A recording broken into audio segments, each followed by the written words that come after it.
The Raiders are in their bye week, so we're not previewing a game today. Instead, I want to look back on some real concerns I have with this team and talk about what they should be doing moving forward.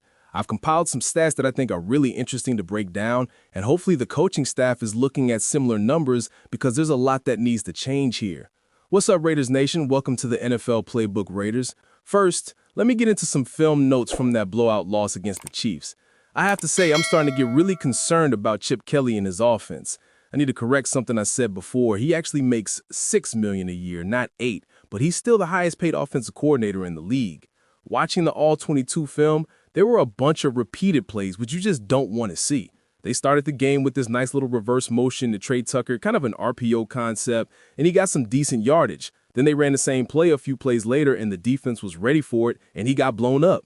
The third down menu is very small, too. They don't run a ton of passing concepts, especially on third and long. Those first two interceptions that Geno threw against the Bears were the exact same play, a dagger concept on third and long. In this Chiefs game, they ran sail on third and long, which is the play they run constantly. During a bye week, you really want to see them expand that drop back menu. This is the NFL. You can't let teams know what you're doing. Then they ran 3 screen plays in a row. I'm glad they're working on the screen game, but a screen is basically a trick play where you're trying to catch the defense off guard. When you run a trick play 3 plays in a row, you're taking the surprise element completely out of it. That's Bonnier type of territory.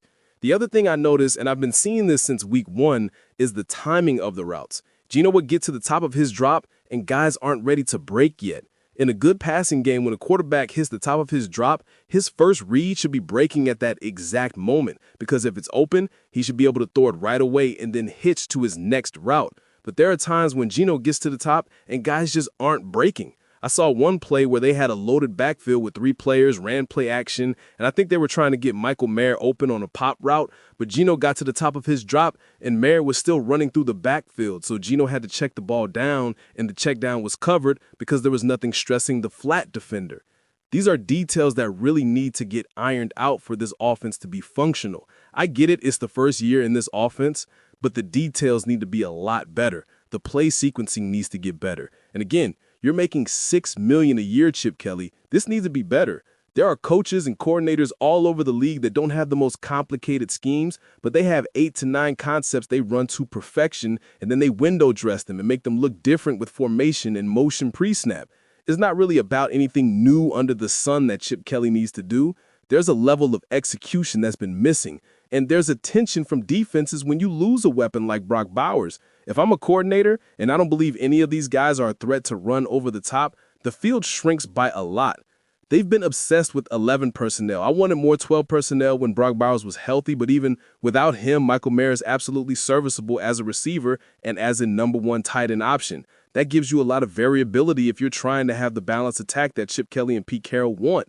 You don't need 2 Travis Kelce's to make 12 personnel work. You could do a lot of formation variation, run duo or different schemes that look the same, and build so many things off those schemes when you have tight ends in different formations.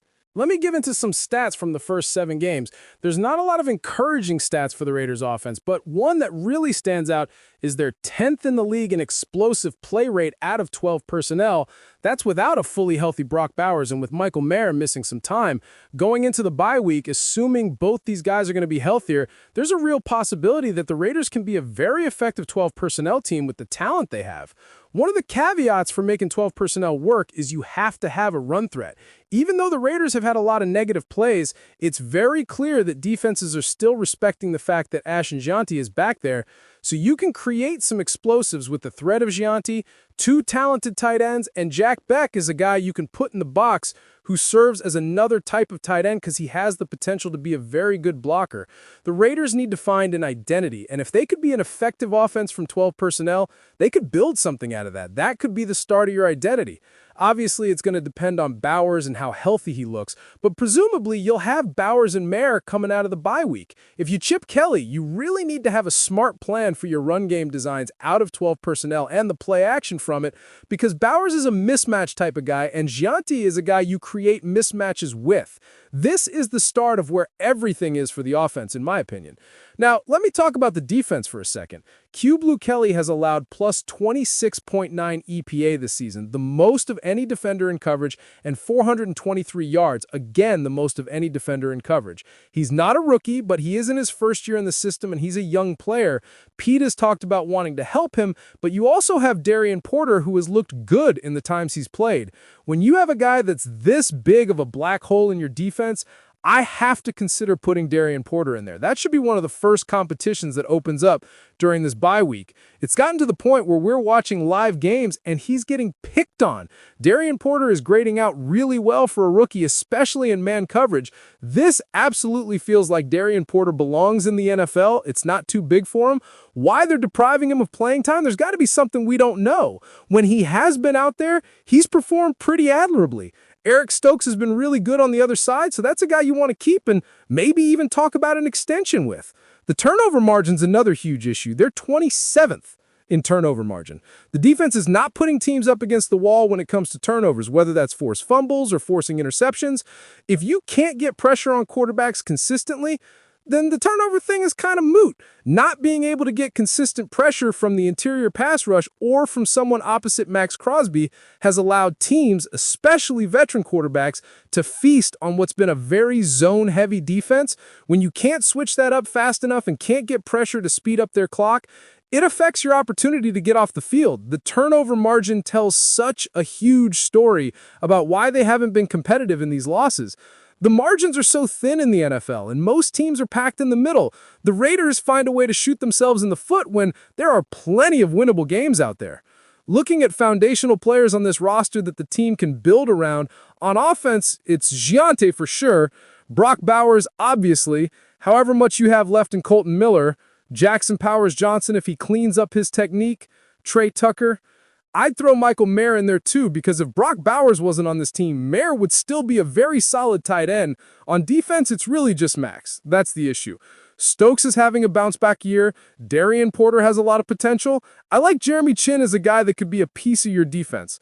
At linebacker and with the young defensive linemen, we need to see a lot more before we could say any are foundational pieces.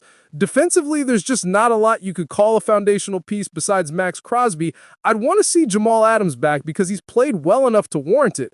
With better players around him, he could be a solid piece. He's probably one of the best defenders you have right now. Listen, it's been a rough season, but I think there's a path forward here if they make the right adjustments during this bye week. They need to expand that offensive playbook, commit to 12 personnel, fix the timing issues, get young guys like Porter and Besh more involved, and figure out what they're doing with Myers. Most importantly, they need to establish an identity because right now, nobody knows what this team is trying to be. Hopefully, we see some real changes when they come back. Thanks for watching.